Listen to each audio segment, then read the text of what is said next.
Welcome back, everyone.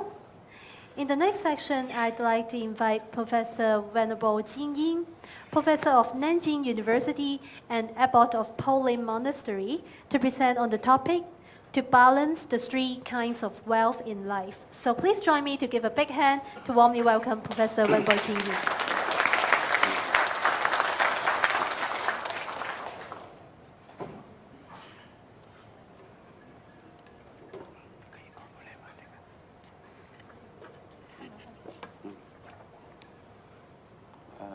Good afternoon.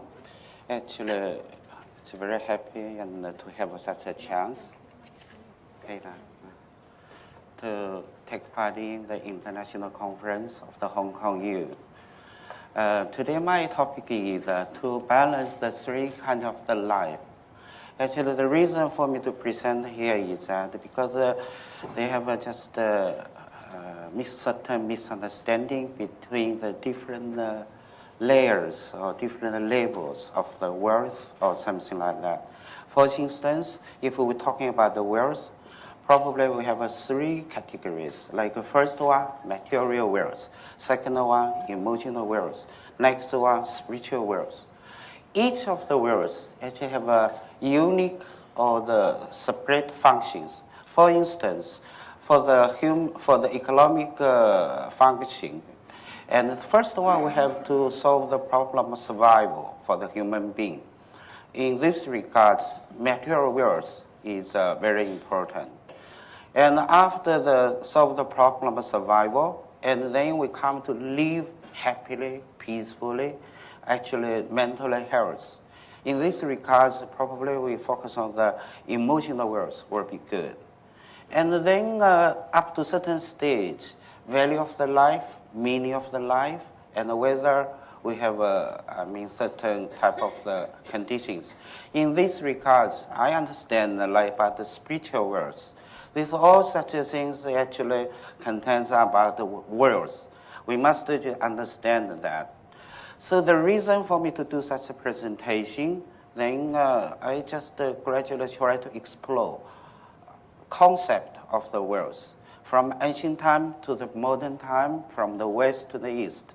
And then I pick up, then find certain similar view on the concept of the world. For instance, in the ancient time, we call 素文解字. When they talk about the world, that means treasure of the man. And another ancient dictionary, 玉篇, then directly explain words as the goats. And in modern time, almost all Chinese dictionary, when we come to the world, and then probably they're talking about like a property, the valuable things that satisfy the people's demands, something like that. What about the West? Oxford Dictionary. Oxford Dictionary is straightforward. Large amount of money, property, richness.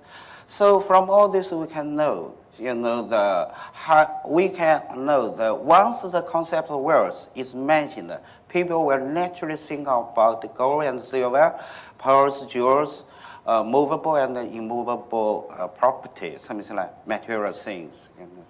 So because of this understanding, gradually we have a certain misunderstanding about like those who pursue the spiritual wealth should give up completely all their demands for material wealth.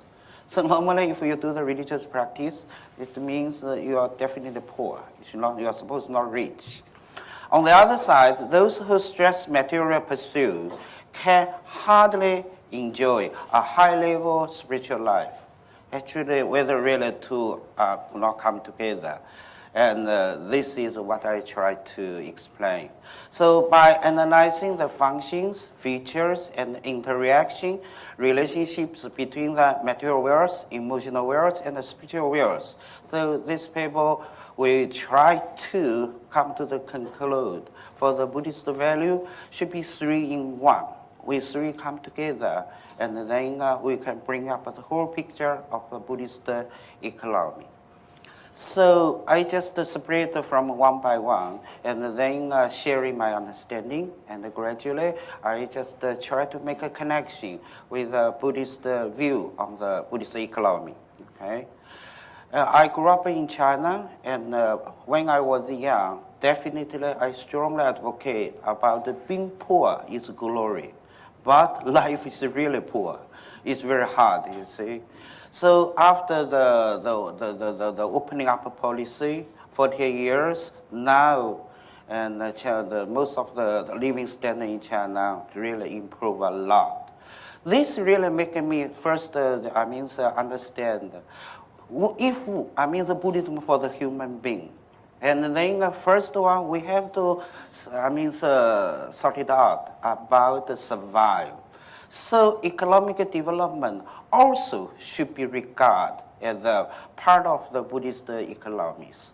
So here, what I try to, the first characteristics of the Buddhist economy, in terms of the survival, the material wealth can really make the people's life settle down.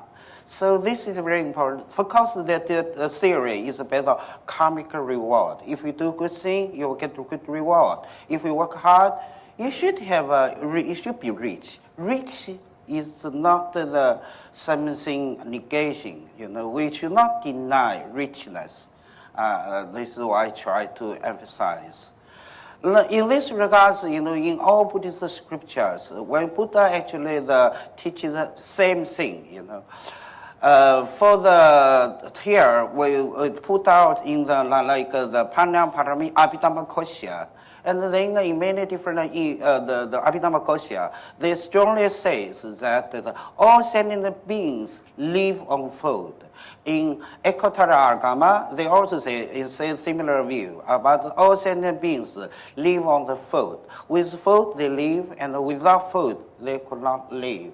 Put in other words, wealth, property should not be denied, should be encouraged for the purpose or goodness of the survival, to improve the living standard.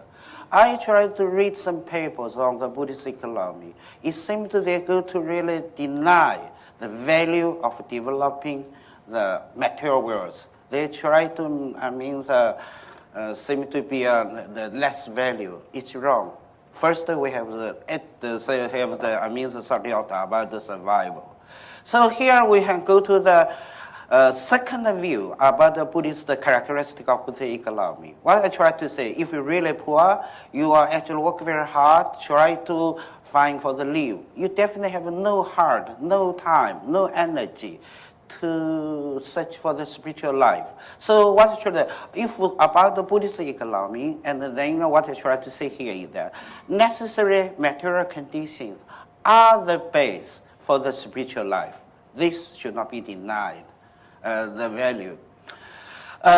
In many sutras, Buddha actually explained this view here, like the Anda Sutra of the Anguttara Nikaya.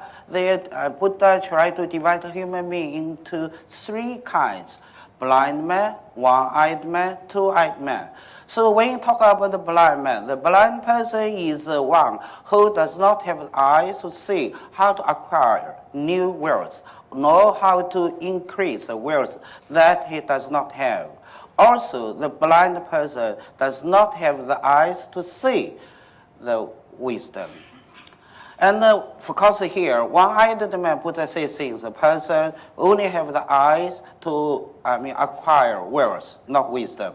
Only two eyes, both wealth and wisdom together. So Buddhism also emphasizes both wealth and wisdom. Not just only emphasize too much on the wisdom, neglect the material things. Then in another sutra, and then Patta Karma Sutra of Majjhima Nikaya, and then he divided the persons throughout the life, and then divided the most basic human desire. They have four types. First one, of course, everybody want to be rich. After rich, then good reputation. After the good reputation, good health and long life. After that, then the good rebirth. So put in other words, all materials should be serving as the foundation, rather than, which is really important. So Buddhist economy should not deny importance of material development. So here, in other places, Buddhism and Buddha also try to, explain how to obtain the wealth, how to distribute the wealth. This should be also regarded as the Buddhist economy. Here, third character of the big economy. In order to solve the problem of human existence, Buddhism does not oppose people having wealth, but also encourage the people to obtain wealth. How to obtain in legal and non-violent way.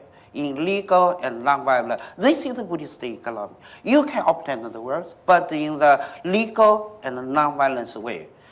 And also, once you obtain the wealth, you distribute the wealth. How to distribute? That is also have a Buddhism definitely have an attitude. So the four characteristics of the Buddhist economy, actually how to distribute the wealth, that is based on the dependent origination. In different scriptures, they explain, if now you are rich, now you have a lot of wealth, and then also is a condition coming from at least three conditions. First one, vitality of natural, from natural. You grow the rice, you must have a rich field, Second, assistance of people such as mother, father, teacher, whatever. Neighbor of oneself, it means hard working. So, put in other words, since our property comes from these three conditions, when we distribute the wealth, we have to go back to these three aspects. Not just I earn the money and then I can just only for my own use. That is wrong view. So this is also come to the fifth characteristics of the Buddhist economy. First one, here we should not condemn. I earn the wealth. I use certain portion of money for the improvement of myself, like education, to make myself in a better position to earn more money. This should not be condemned.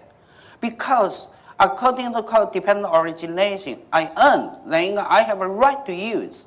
So therefore, we should use wealth to seek our own happiness. That is to receive good education, improve our own quality, so that we can do our own business and contribution to the society. Then the second one, that is concerning about the dana, or the donation, or giving, 布施. Because your wealth also comes with the help of the teachers, the parents, and many others. So you have to share our view, or distribute our view to those who help us. Then that is right, okay? So this is coming to the sixth character of your sharing. And you have to donate. Last one, it means you have to, because our wealth comes from the natural. So we have to look after our environment. Look after the society. Many other important things here concerning about the Buddhist views, What really makes me fantastic is that in many scriptures, Buddha ask people how to distribute the view, distribute their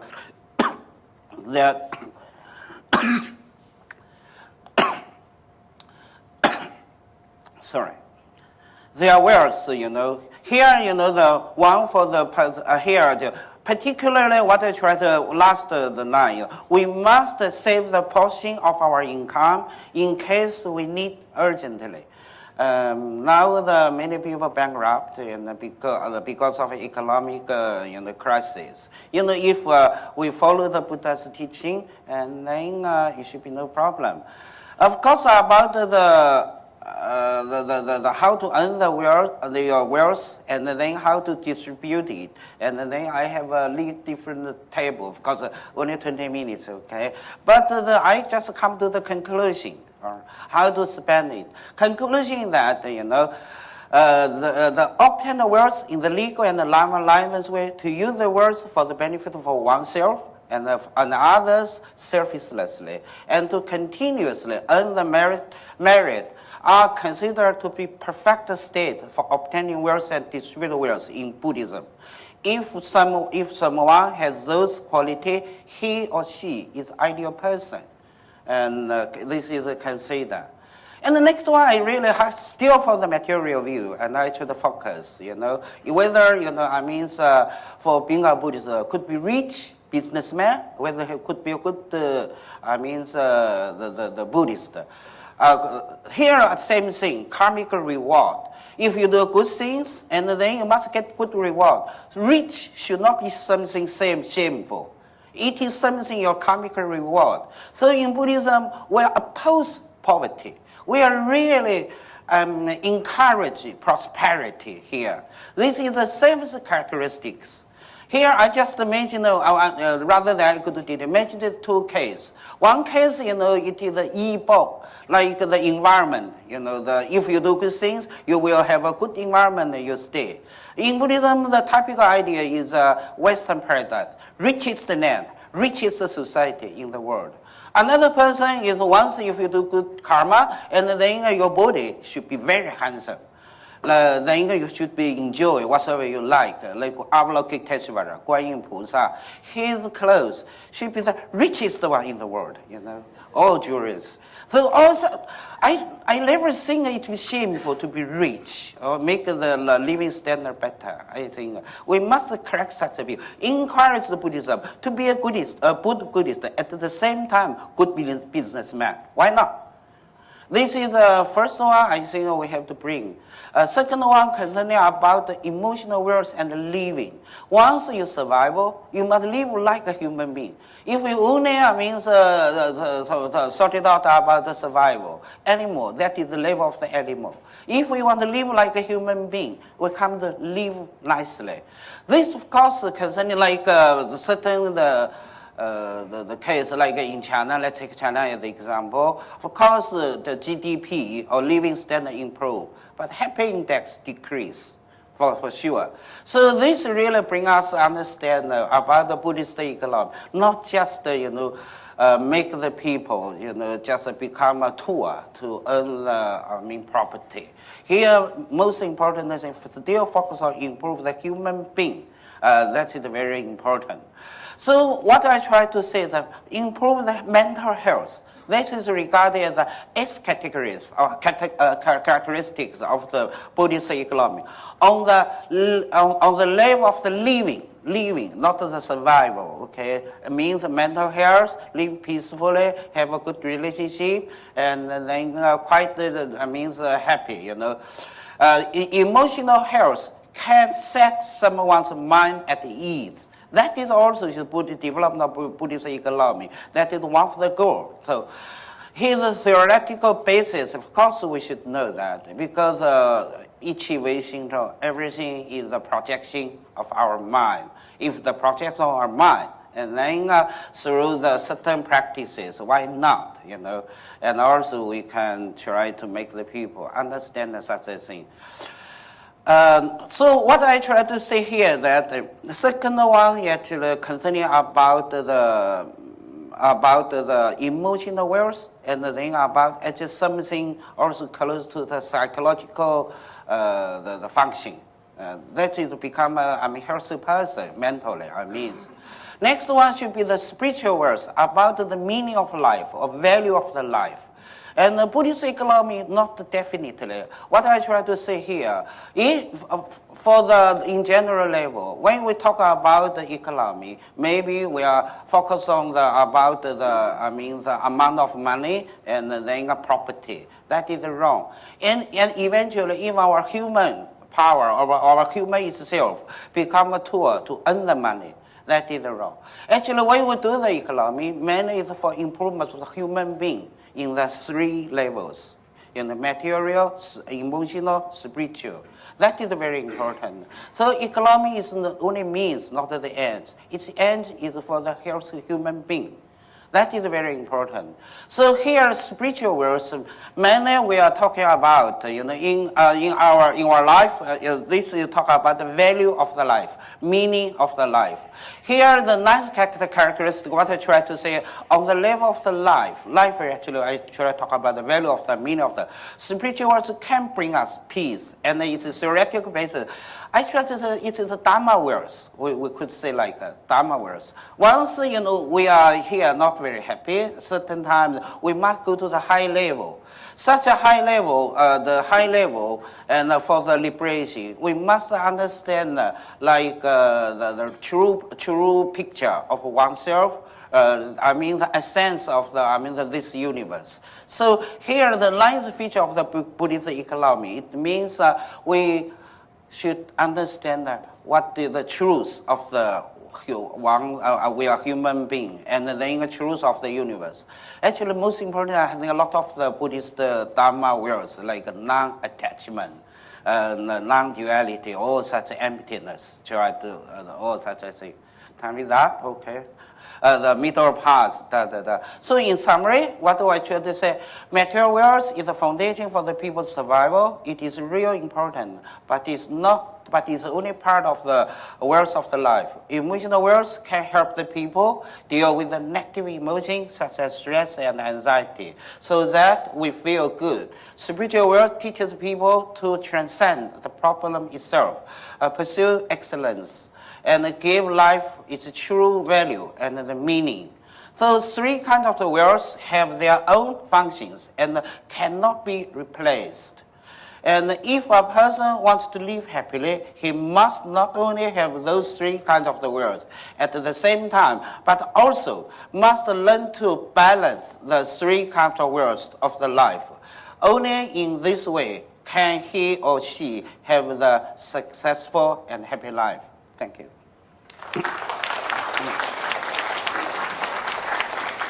Thank you very much, Venerable Jing, for the wonderful presentation. So the session is now open to the floor. If you have questions, please raise your hand.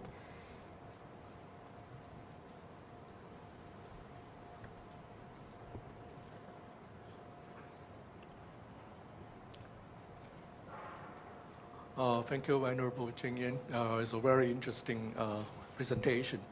One question I would like to ask in economics is about trading. I mean, people can accumulate material wealth and exchange with others, but on the emotional wealth and also the spiritual wealth, the problem is how can we exchange with the others? That's the problem. What's the price on those on that sort of exchange commodities that can be in the Buddhism economics? That's quite different from the market economy. Could I ask you, are you a professor or a businessman? No, what I'm saying is... I really understand, you know. For cost of material wealth, can exchange, right? Yes. What I try to say, emotional and the spiritual cannot sell, right? Yes. Cannot exchange. Yes. To a certain extent, you definitely can change. Actually, once if you have a good temper, and after a long time, gradually the person around might change as well. If the hot temper really irritates us, and gradually I have bad temper as well. Why not? But no need to money, no business. Okay, only the life touch the life. Okay. Might touch that. Okay. Thank you. So, more questions? At the back.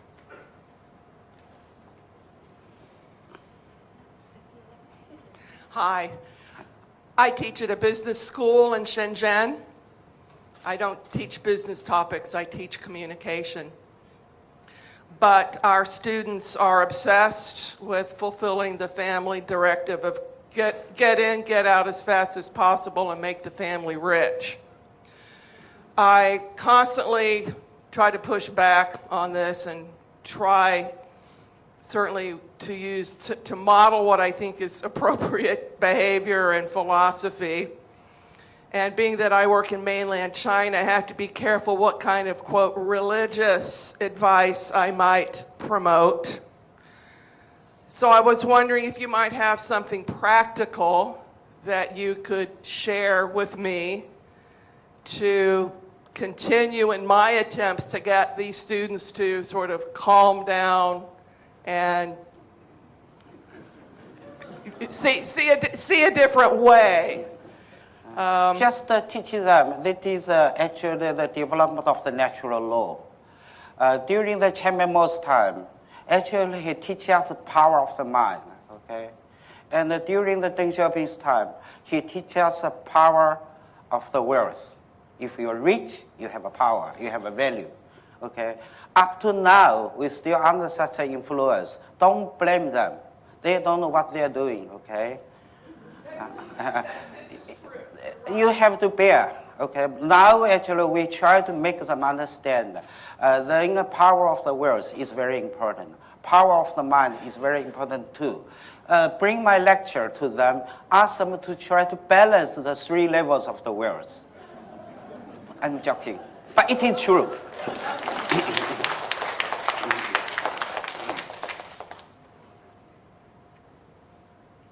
The gentleman in the front here.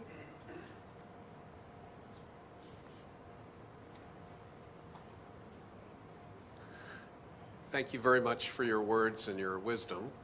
I'm thinking about the place of spirituality for people who are very poor. And in the United States, Christianity has a very strong presence in very poor communities because it's a way for people to cope and manage and rise above their material situation. How does that look relative from what you're saying? Because I wasn't sure if I heard you saying that people who are very poor should not pursue spiritual life and journeys. But I think should not. What I try to say here is that if the people are poor, actually spend most of the time and try to survive. They probably most of the time have no time to pursue spiritual life. Of course, very few like you might be, but not sure. You understand what I mean? Then what I really try to want to say here is that, and especially I'm not sure America, but I just bring back as China as example. Anyway, here in Hong Kong should be no problem, right? And I try to hear here. People really know about the value of the material. People really don't value our human life. In China, the life is really no value. They can use the life to exchange the money, you know. Everything in the life itself has a value. That is really, really bad. That is good, no good. Actually, every economic activity should be for the improvement of the human being, what I try to say. Okay. So what here, if spiritually you're very high, you're a good practitioner, you should be rich. One says, I'm poor, but I'm spiritually very high. I never is a liar. Because according to the Buddhist karmic reward, once you do a good karma, you must have a good reward. Am I right? The less Buddhist economy, not the problem of your wealth. It is something to do with your mentality to attach to the wealth. That is the problem. Wealth should not be condemned. Mentally attached to the wealth should be condemned. So that is the real Buddhist, the practices we should do. It's nothing to do. It is all the wealth. It is only the material things. You know, they should not be only what really Buddhism focus on is mentally they attach to it. That should be the gradual practice, not attachment. So maybe the last question here. 201. I don't know if you heard Maslow's hierarchy of needs. To a degree, this is really similar. You start with the basic, and then you get to the top, which is really the self-actualization, which to a degree is really spiritual. Now, I find the difficulty and the challenge, of course, these are all obvious, the 3 level or concurrently, your point about the balance. To develop or to be able to develop and taking care of all 3 at the same time, that's very challenging.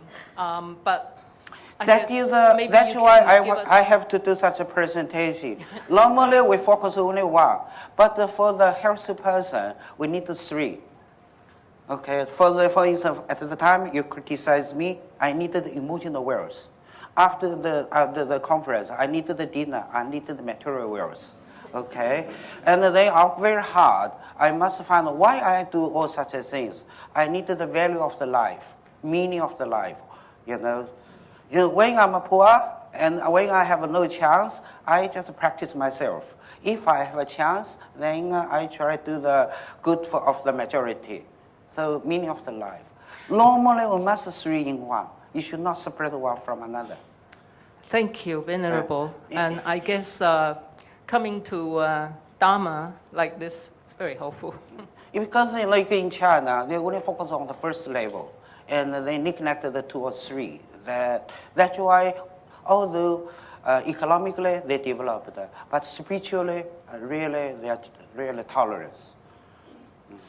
Thank you very much for Venerable Jingyin's very insightful sharing. Thank you very much. So next, I'd like to invite Professor Chenhuang, founding president of Amala Association in Taiwan, and the Dean of Graduate School of Mahayana Buddhism at Cheng Buddhist Sangha University in Taiwan, to present on the topic Sharing and Restraint for Sustainable Economy. So please put your hands together to welcome Professor Cheng.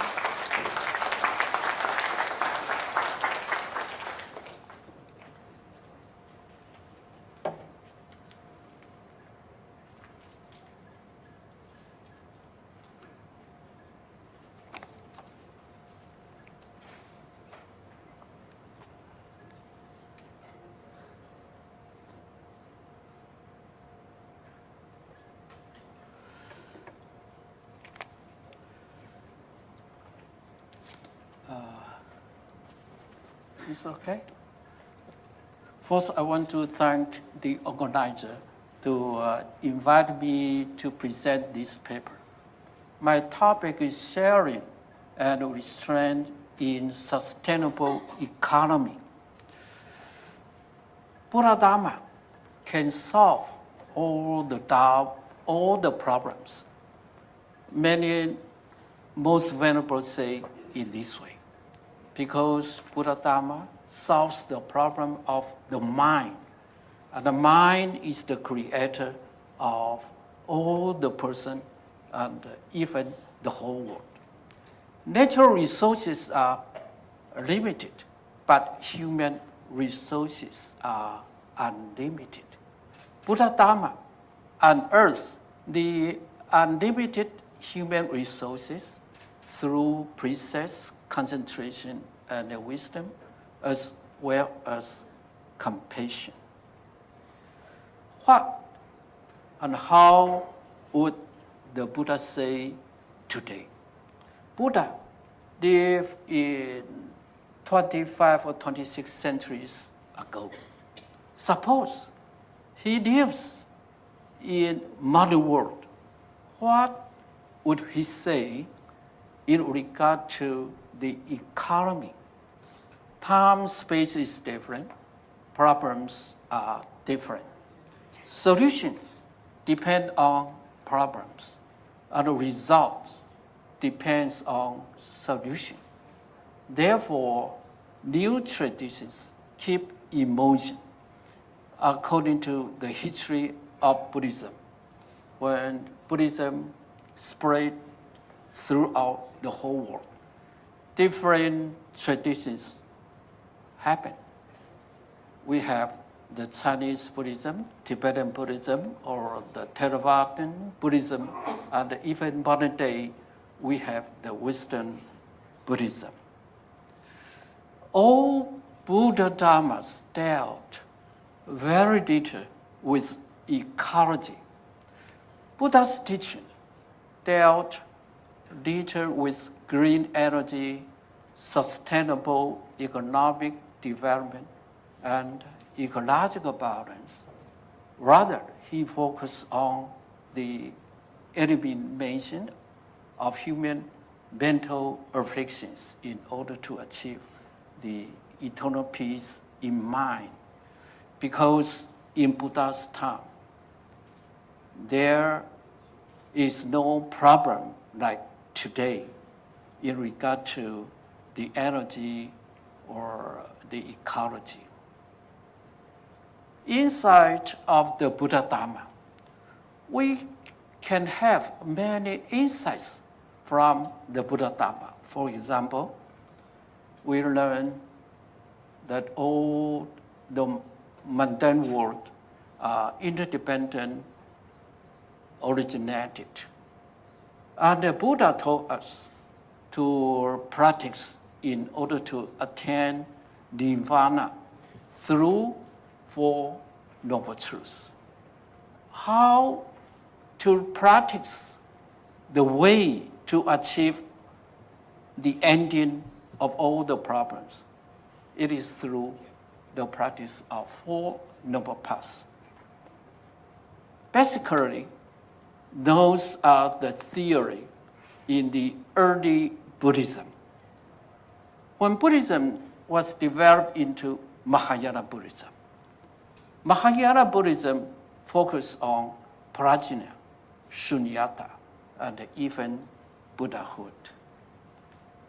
Nirvana is considered as the goal of the practice of Buddha Dharma. Nirvana means the ending of all problems. The ending of all problems are not limited to psychological problems, but also the physical problem, for the lay person, the family problem, interpersonal problem, social problem, world problem, and even the whole universe problems. Mind is the big brother. In Samyutta Agama Sutra, the Buddha told the bhikshus, you should well observe and contemplate on your mind, which is polluted by various desire, hatred, and ignorance, just like in long evening. When the mind is afflicted, the sentient beings are afflicted. When the mind is purified, the sentient beings are purified. Mind decides our life. When our mind is suffering, then we are suffering. When our mind is pure, then we are pure, we are happy. In Vimarakirti Nidesha Sutra, it is said, if a bodhisattva wants to obtain pure land, he should purify his mind. Because of his mind being purified, the Buddha land is purified. Actually, the quotation is quite long. It is a series of logical reasoning. First, the Buddha said, we should have a straight mind.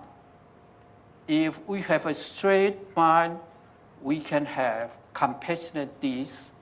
If we can have compassionate deeds, we can have very profound mind to understand the problems of the sentient beings and the whole world. And then we can subdue our mind. And then we can do what is said by ourselves. And then we can dedicate our merits. After that, we can have the skillful means. We can accomplish the sentient beings to make them happy and wealthy, and then purify the Buddha land, purify the teaching of the Dharma, purify wisdom, purify the mind, purify the merits. Neither good nor bad, money or wealth or anything is neutral in nature, neither good nor bad. All depend on people's mind.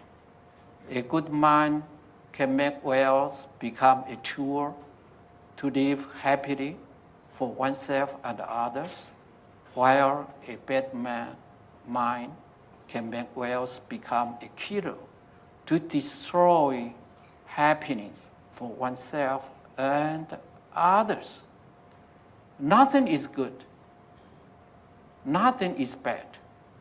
But our mind can be good or our mind can be bad.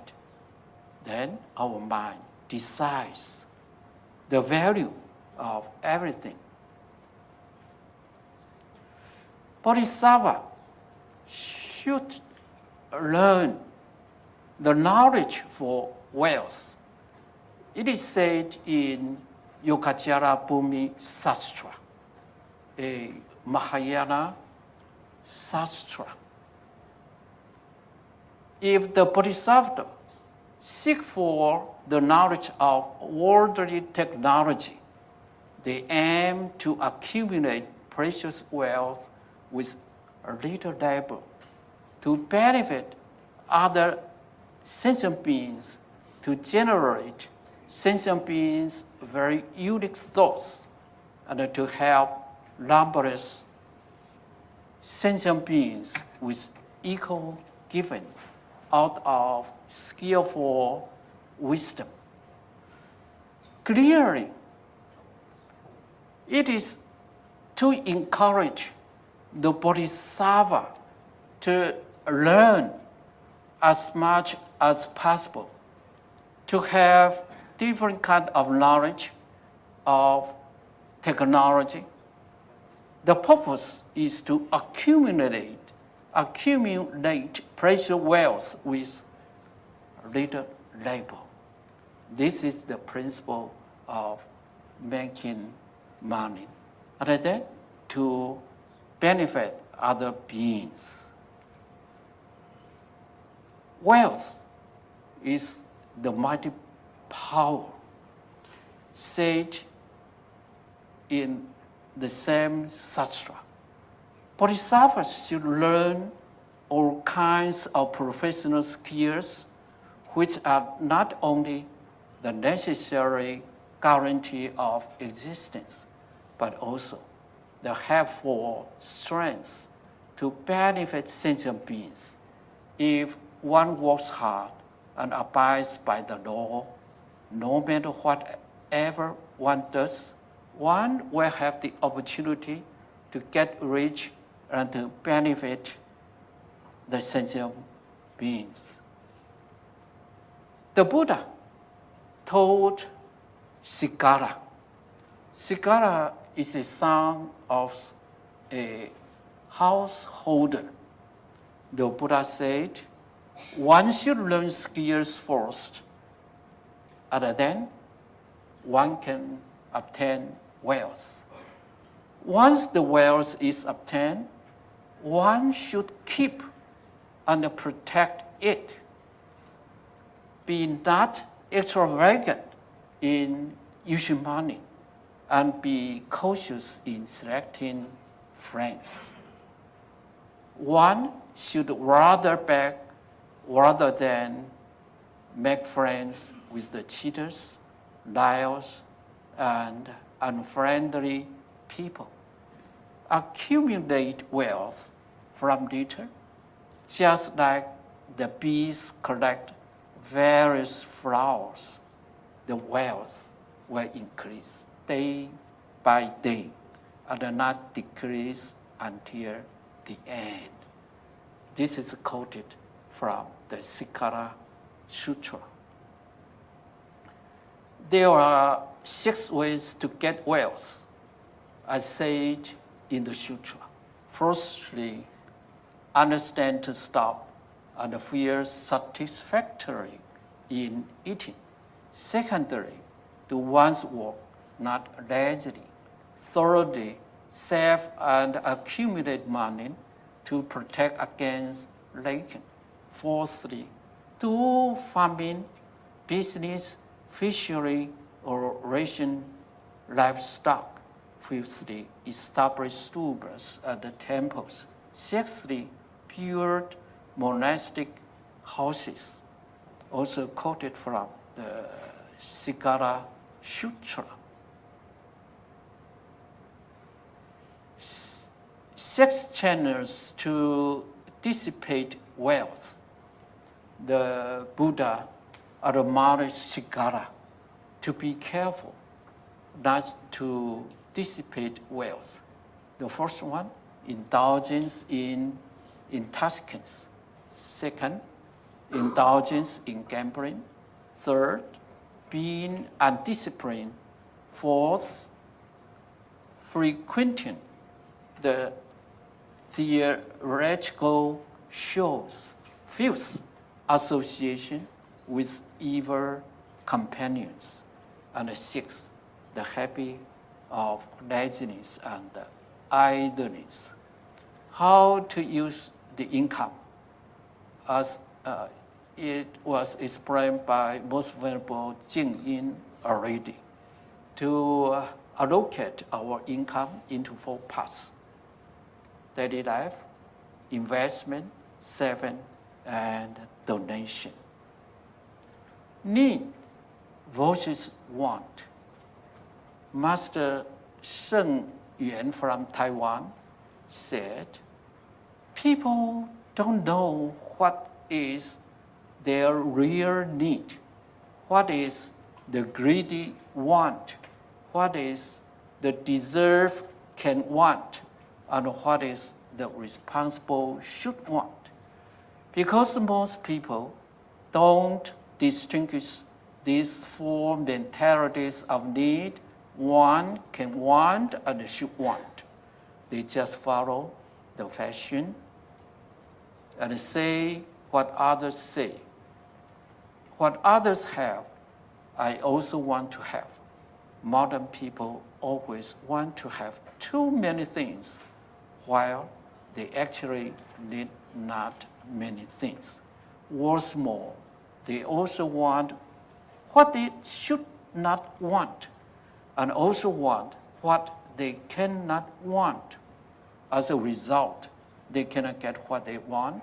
People's mind becomes unstable, and many social problems happen.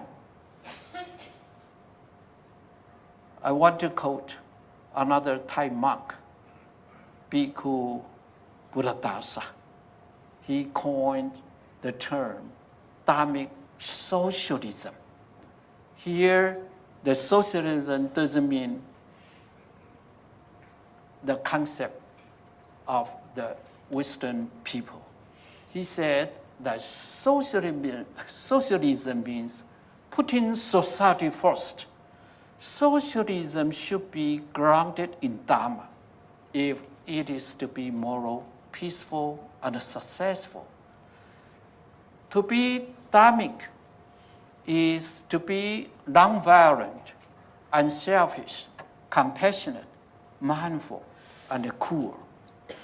Bhikkhu Buddhadasa summarized it in 2 words: peaceful and useful. True Dharma does not conquer dualities like personal and social, or worldly and spiritual. This is the same ideology of Shunyata in Mahayana Buddhism, or the non-dualism, although Buddhadasa belongs to the Theravada Buddhism. Buddhapast said, Bhikkhu Buddhadasa, dharmic socialism is not slavish conformism, for it respects and nurtures individuals. However, the individual's purpose in life is not merely its own pleasure or success. In dharmic socialism, the individual's purpose and meaning is found beyond its little self in society, nature, and Dharma. Therefore, we come to the holistic Buddhist economic view. I want to point out the ideology of middle way. Middle way in theory means the totality in ideology. there are two theories. The first one is interdependent arising.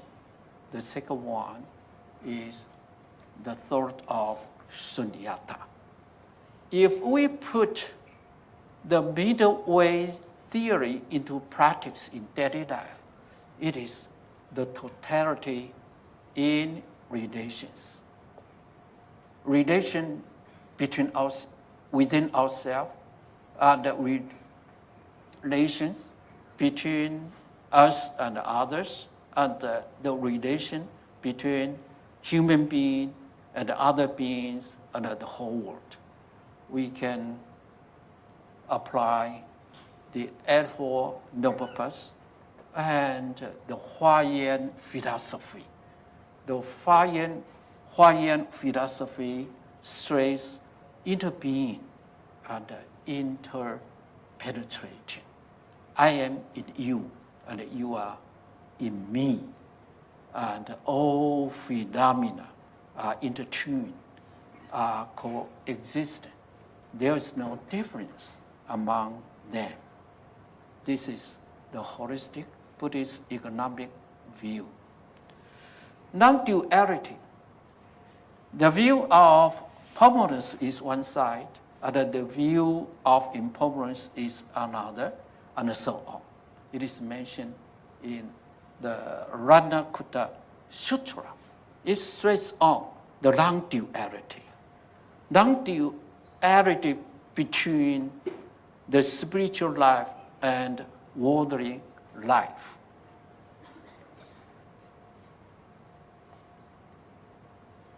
In Buddhism, there is neither sensual indulgence nor self-modification, neither materialism nor spiritualism, neither individualism nor collectivism.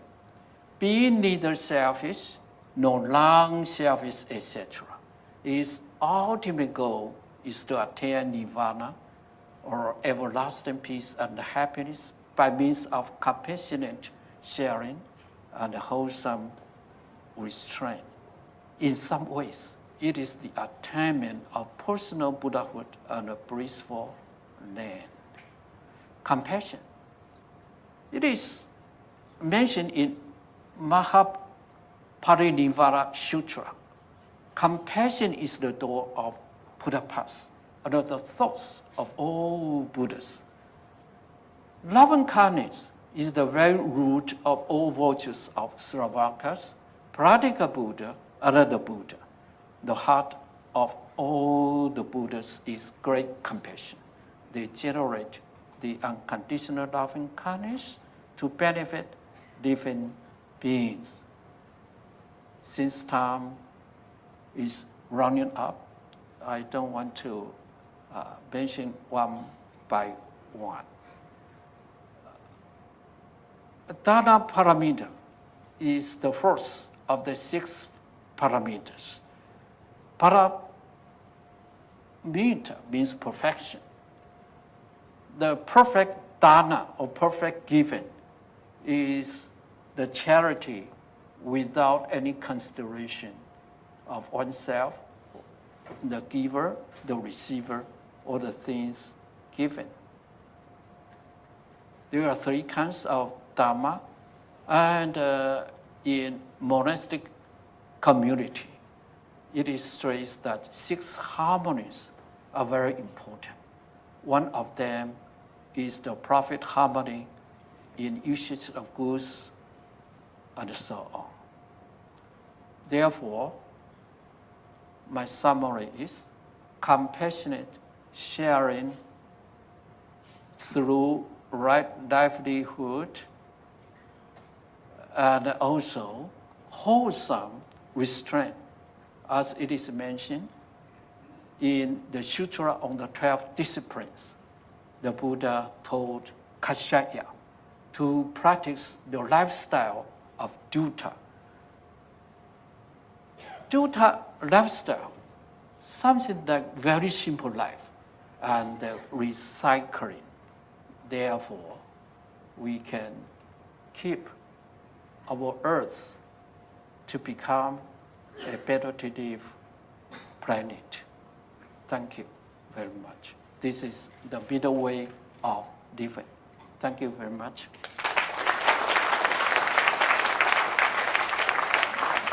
Thank you very much, Professor Cheng. So now maybe we can take like 1 or 2 questions.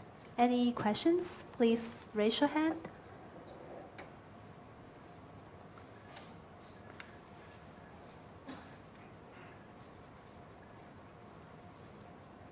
No questions? If no question, Oh, right one. now I want to put an end to my talk. It is mentioned that there are 7 kinds of spiritual wealth. A Buddhist is encouraged to pursue. Besides the material wealth, 7 kinds of spiritual wealth is encouraged. They are faith, precept, shamefulness, guilty feeling, listening to Dhamma talk, and wisdom. The material wealth can sustain one's bodily life, and the spiritual wealth can lead one to everlasting peace and happiness. That is nirvana, just like summarized by our most venerable Jing. Thank you very much. Thank you, Professor Cheng. So the next presenter that I'm going to invite is Dr. Guang Xing, Director of the Hong Kong Youth Center of Buddhist Studies. He will present on the topic, Buddhist Attitudes Towards Material Wealth. So please give a big hand to warmly welcome Dr. Guang Xing.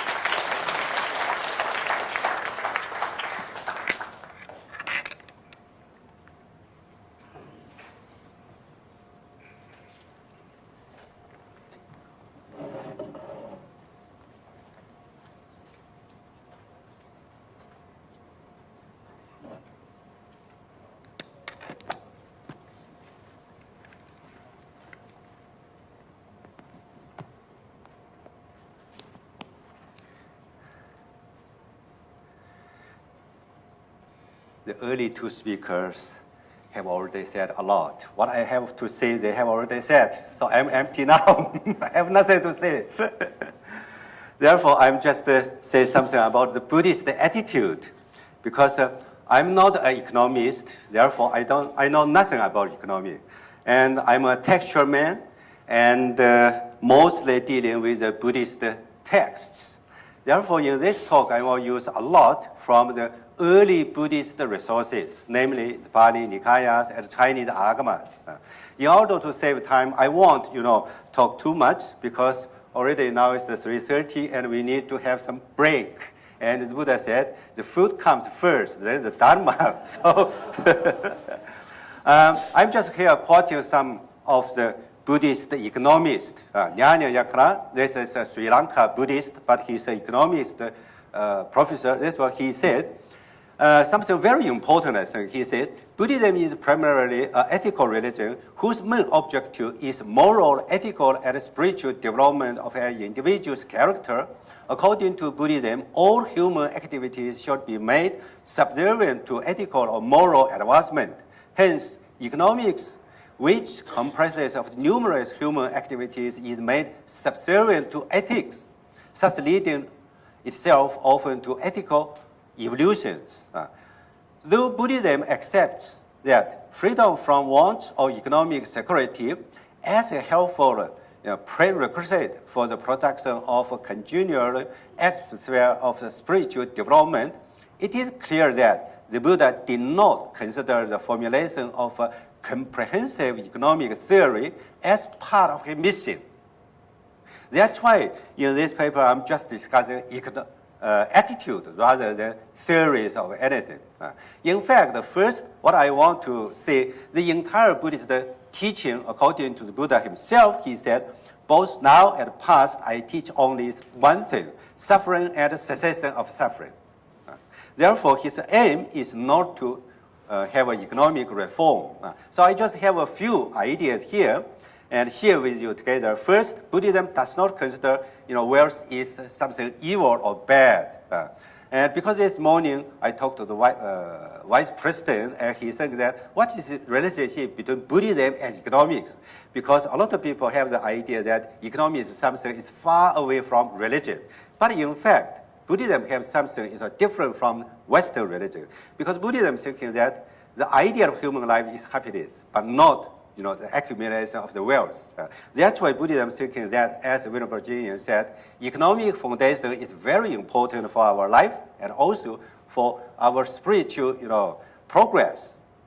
That's why I like these words so much when I teach. So I usually recite these words, and it's a British translation. It says that in passionate purpose, less man sense desire.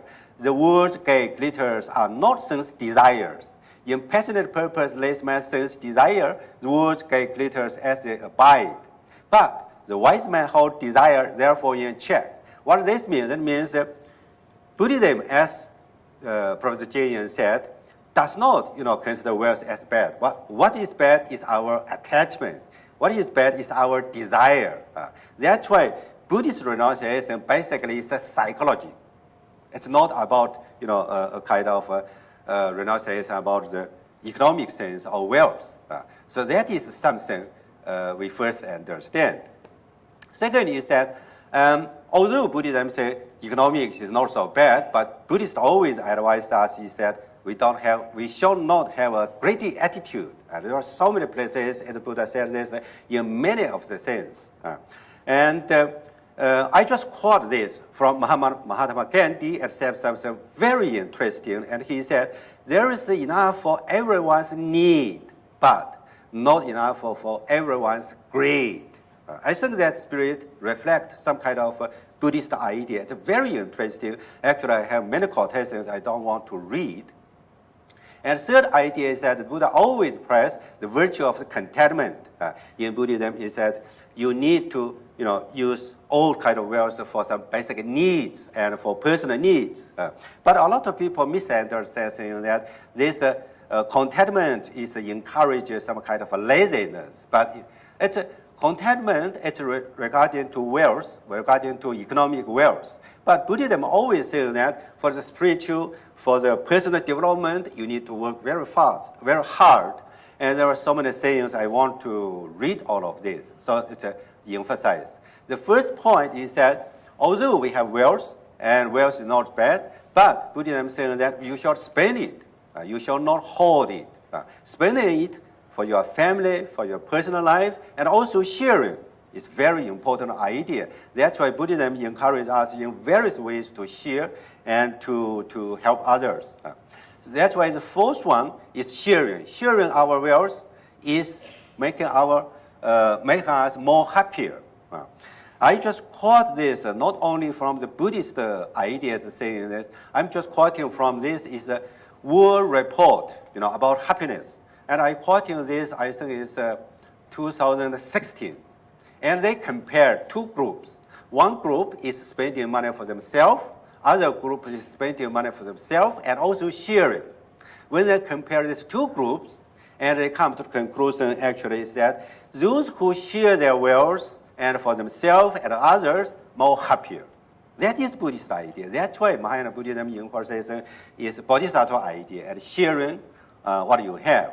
The sixth is that Buddhism encourages us to adopt a kind of a middle way process. Because in Buddhism, middle way or middle teaching, there are two ideas. First is in our mind, we shall not go to the extreme, but we should have a middle way of thinking. But in practice also, as Professor Cheng said, there are noble effort paths, that is a middle way practice.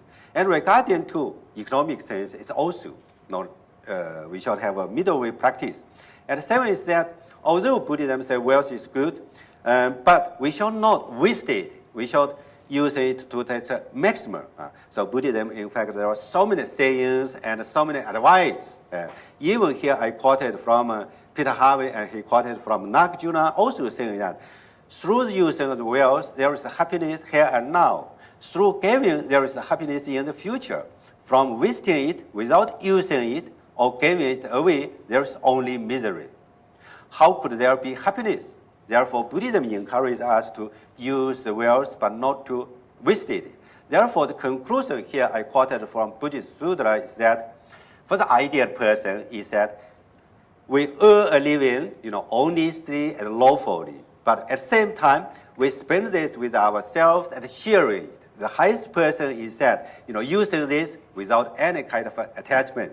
Thank you very much. That's my short presentation.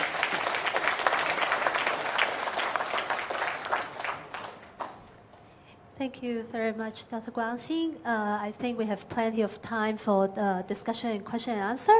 So please feel free to raise your questions.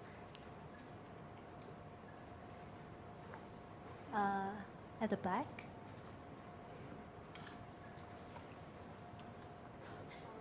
Yeah, thank you, Dr. Guang Xing, for your wonderful speech. I have a question. I do like this quote, there's enough to serve all your need, but there's not too much for serve all the greed. But the question is, there's not a fine line between what is need and what is greed, and most people, they're not aware of it. And for the investment, I once asked a very famous investor, they invest in which is kind of like quick delivery in mainland China. They use all these plastic bags and plastic bowls. If you just click on your mobile phone, you can have all the food from any restaurants nearby you to be delivered to your home within 30 minutes.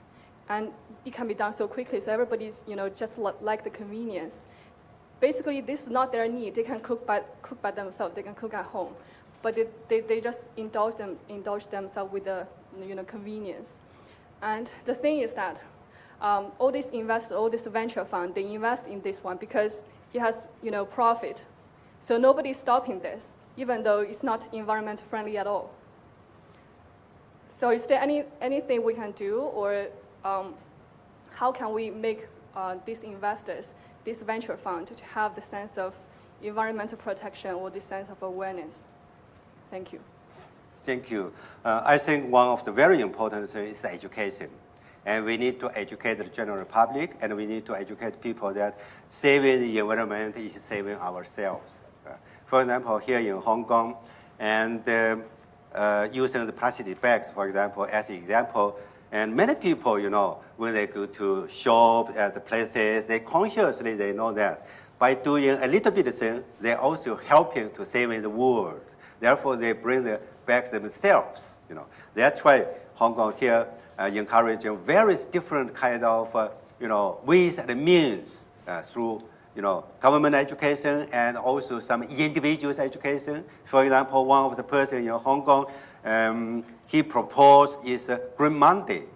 I don't know whether you know this. Green Monday. Green Monday means you eat vegetarian food on Monday. It's just voluntary you do this. By doing this, that means killing least animals, so we save the earth. So education, I think, is the most important thing. Without education, people still, spending a lot continuously. So education, I think, is very important. Thank you. So just a moment, Dr. Guang Xing mentions Green Monday. In fact, the founder, Mr.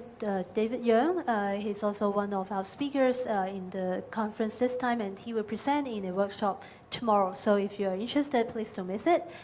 And so, more questions? I basically just relating to what the previous question and you mentioned about education is very important. So my issue is that, okay, education is very important, but who should we educate first? Whether the investor or the consumer? At the same time, compassion, we've been talking about compassion as well. So who should start first with the compassion? The leader or the citizen? Because we can see all the problems that is happening, just the example that the previous question is talking about. Investor probably is only one, or only a few. But citizen, or consumer, probably a lot. So how should we start with this education? Thank you. That is a very difficult question, whom we should educate first. Of course, I think if I understand you rightly, you think that business, in fact, wasted more than the individuals. Is that you wanted to say? I think educate to the general public is very important. Educate to the businessman is more important. But of course, it's very difficult. Why? Because everybody wanted to get profit rather than least and least. That's why it's a difficult point. Yeah. The gentleman in the front. Yeah.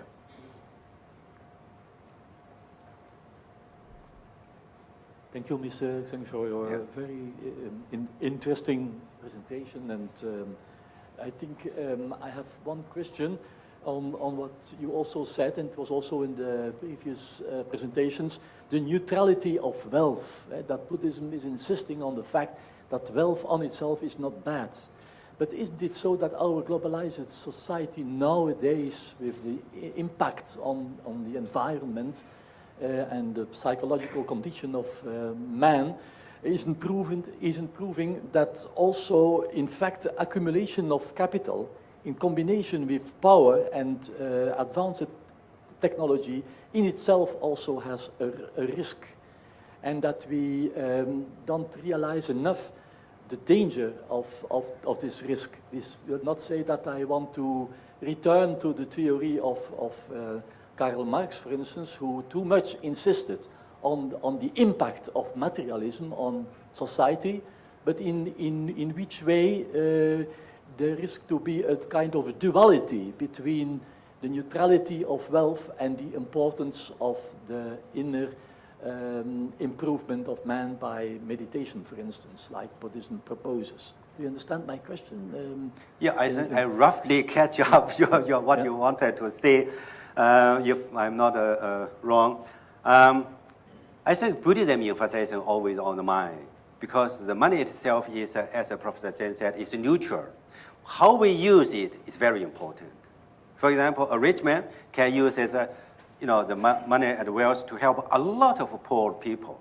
But if it uses it the wrong way, can buy a lot of weapons. As Tasso said, there's so much, nuclear and deadly weapons. That's how to use it very differently. That's why Buddhism emphasizes that the mind is very important. If we educate a person, the mind is full of compassion, and the world will be much better. If the mind is full of victimized idea, then the world is totally different. That's why education to the mind and raising up bodhicitta, raising up compassion is much more important, rather than the economics. Economics is something with and means, because finally it's human happiness. Human happiness is still our goal.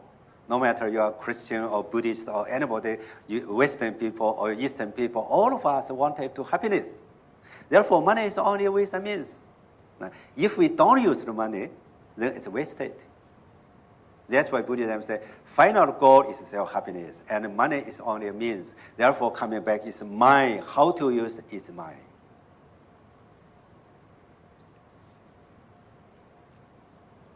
Tina.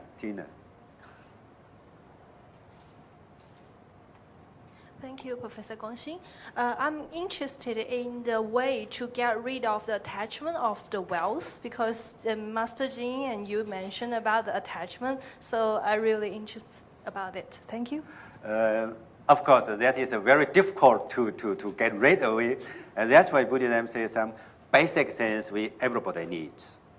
If we don't have basic sense, that's why we need to work for fulfill our basic needs. That's why Venerable Jing said something very interesting, is that if we don't fill our basic needs, we don't have time to learn even religion and spiritualities. That's why Buddhism does not have the idea that rich people learning religion just like a camel going through the needle's eye. Buddhism does not have that idea. That's why fulfill personal basic needs is very important. But from there onwards, it's gradually you need to realize yourself how much you need and what kind of things you need. Therefore, from there, it's again education and learning, and from there going on more of a spiritual, personal life. It's again coming back, happiness is more important than wealth itself. It's a personal judgment.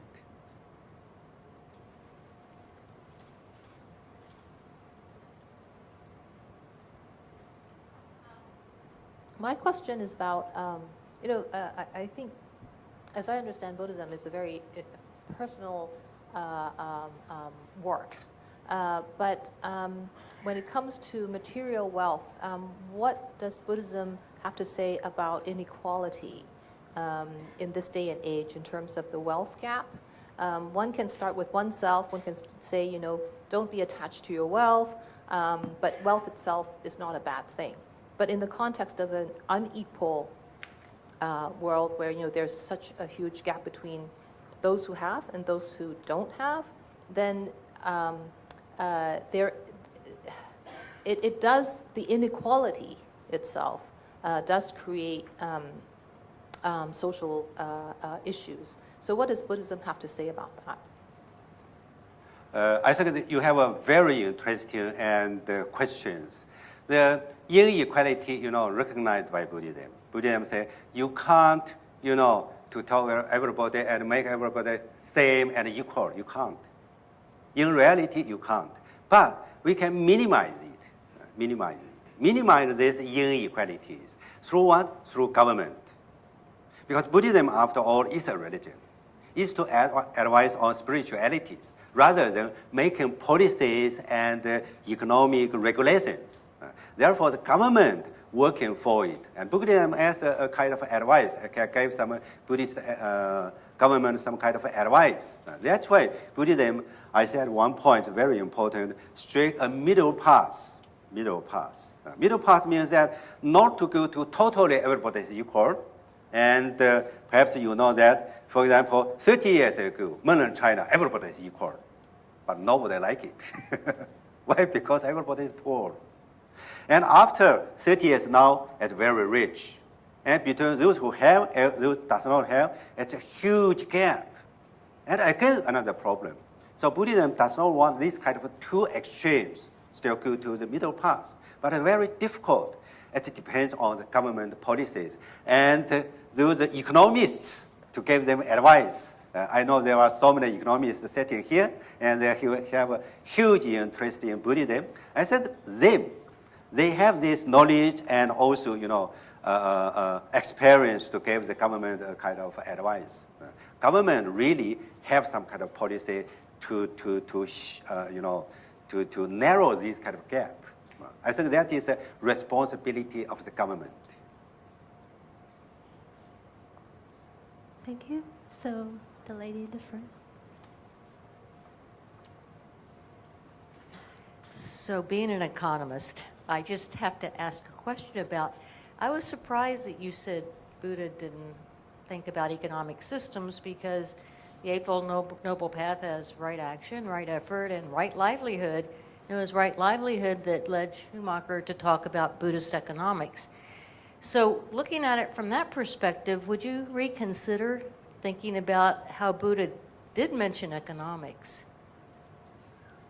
What I mean is microeconomic in the huge scale. For example, government and economics, have some kind of theories, regulation to regulate the entire nation or something. Buddhism does not have. But what you said refers to personal things, the small matters. Of course, the Buddha gave so many advice. That is on personal basis and how to use the wealth, how to plan your entire life and how much you spend. There is some kind of microeconomics, not in the huge scale. You don't agree with me to say that. You don't agree. But I think the Buddha did not want to have an economic revolution in the world because his idea purposely still wanted to solve human problems rather than to change the world in a different ways. That's my idea.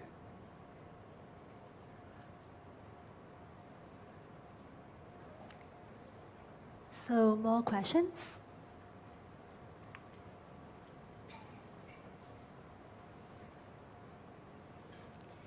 Okay, if there are no more questions, then we try to end our session here. And thank you, Dr. Guang Xing, once again.